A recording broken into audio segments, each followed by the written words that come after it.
Hey guys, in this video we're going to take a look at how you can rearrange the browse screen in the Files app on the iPhone 14 series. First, let's go back to the home screen by swiping up at the bottom of the screen. And on the home screen, open up the Files app, or you can open it from the app library. In here, tap on the Browse button at the bottom. Next, tap on the More button at the top. From the pop-up, tap on Edit. In here, you can rearrange your drive storage by simply touch and hold on the right hand side, and then you can drag it up or down like this to rearrange them. So if you often use your iPhone storage, then you may want to move them to the top of the locations.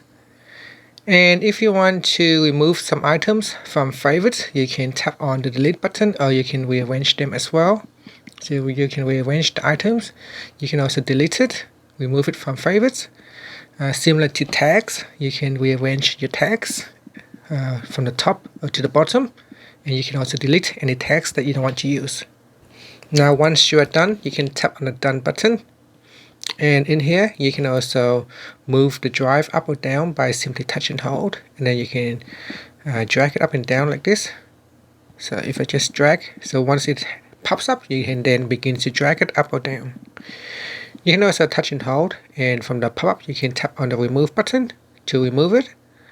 So if I tap on remove, that will remove it. If I go back into edit, I can bring it back on by simply turning on the toggle button and then tap on done. And that's it. So that is how you can rearrange the browse screen on the iPhone 14 series. Thank you for watching this video. Please subscribe to my channel for more videos.